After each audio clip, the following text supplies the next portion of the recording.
E aí, pessoal, tudo bem? Aqui é o professor João e hoje a gente vai falar um pouquinho sobre ligações metálicas. Espero que vocês estejam todos bem aí e bora para nossa aula.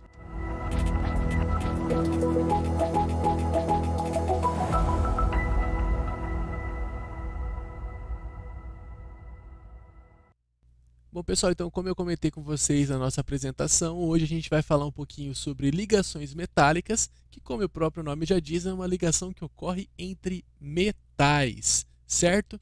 Já vou deixar meu apontadorzinho aqui a laser no jeito para a gente começar a aula, tá bom? Bora lá, bem facinho a aula de hoje. Então, as ligações metálicas, como o próprio nome já diz, ocorrem entre metais, né? Isso parece meio óbvio, certo? E a gente tem que lembrar que os metais são elementos químicos que tendem a perder elétrons, ou seja, eles são elementos muito eletropositivos, tá bom? Então, sempre que a gente tiver uma ligação metálica, a gente vai ter dois elementos que ficam perdendo, que tendem a perder elétrons um para o outro, tá bom?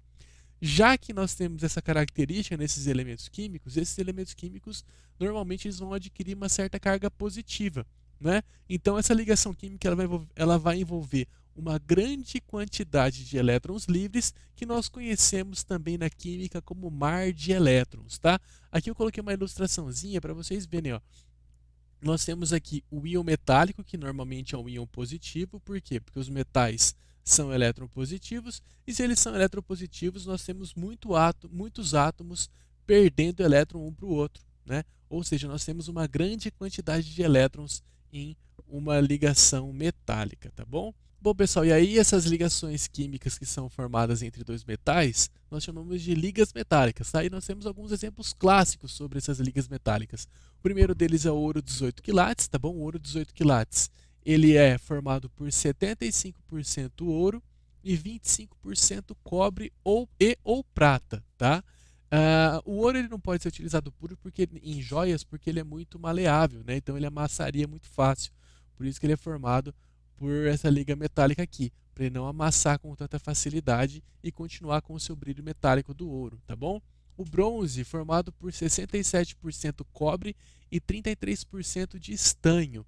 O latão, que você já deve conhecer, né? Vocês já devem ter visto por aí, 95% a 55% de cobre e 5% a 45% de zinco.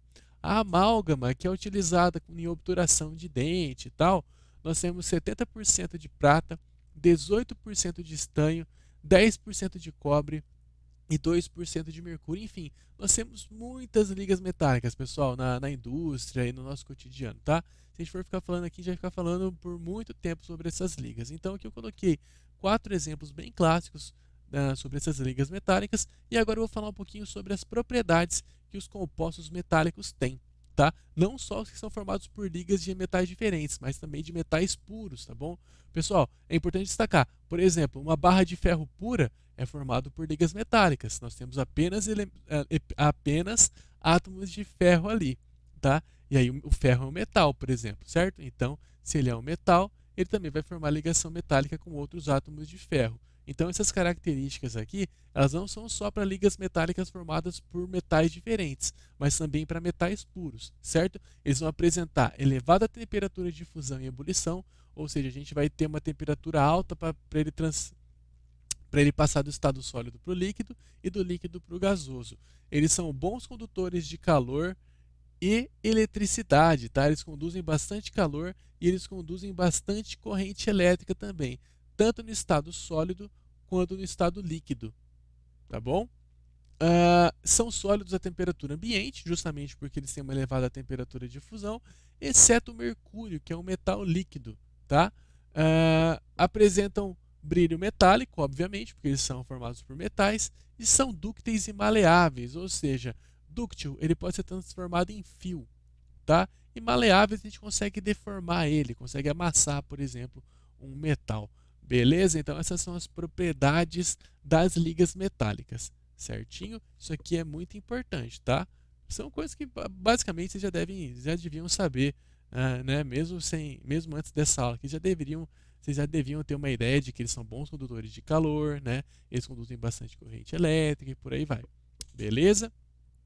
Afinal de contas, eu acredito que vocês não devam colocar a mão de vocês num ferro quente, né? porque eles conduzem bastante calor. E nem quando está dando muito raio por aí no dia de chuva, vocês também não vão sair com uma barra de metal correndo nesse dia chuvoso e trovejante, certo? Então bora lá, bora fazer o nosso exercício para finalizar essa aula. Eu coloquei um exemplo aqui da PUC, tá bom? Que ele coloca aqui para analisar, né, as propriedades físicas da tabela abaixo. Então aqui, a amostra A, ele tem um ponto de fusão de 801 graus Celsius e o ponto de ebulição a 1413 graus Celsius. É uma alta temperatura de fusão e ebulição. Então ele é uma liga metálica? Poderia ser. Só que os compostos iônicos também apresentam alta temperatura de fusão e ebulição. Então, só pela temperatura a gente não sabe se é metal ou se é iônico, tá bom? O que a gente sabe é que o metal, ele conduz corrente elétrica tanto no estado sólido quanto no estado líquido. Agora, aqui a gente percebe que a 25 graus Celsius, que é uma temperatura em que ele estaria, sólido, ele é um isolante. Então ele não é um metal, né? Por quê? Porque o metal ele conduz tanto no estado sólido quanto no estado líquido. Então ele deveria ser condutor e condutor. Então aqui está errado, né? 43 graus Celsius, temperatura baixa de fusão, hein? Não pode ser metal ali, hein?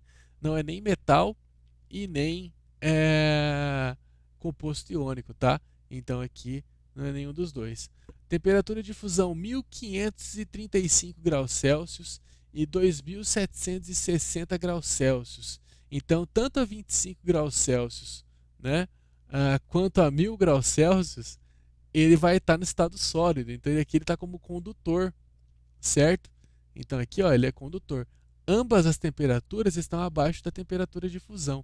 Então, ele não passou ainda do sólido para o líquido, certo? Então, sólido condutor só pode ser metal, tá? Então, aqui nós temos um metal. Aqui, ele vai ser um composto iônico, aqui um metal.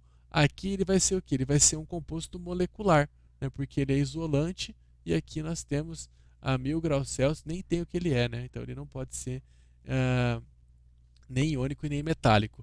Aqui, ó, 1248, elevadíssima temperatura de fusão. Ponto de ebulição 2250, bem alta, né? Aqui ele é isolante nos dois estados, né? Ele é isolante nos dois estados. E aí a gente percebe que tanto a 25 quanto a 1000 graus Celsius, esse composto aqui estaria no estado sólido, tá bom? Então aqui, ó, ele vai estar no estado sólido. 1000 graus Celsius não passa da temperatura de fusão. Então ele é um sólido que não conduz corrente elétrica, né? Então o que a gente percebe? Essa temperatura de fusão aqui é uma temperatura muito elevada.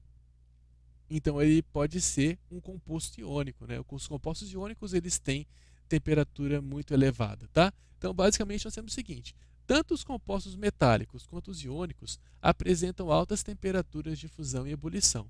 A diferença é o seguinte, é que os compostos metálicos, em termos de condução, né, é que os compostos metálicos eles conduzem corrente elétrica tanto no estado sólido quanto no estado líquido.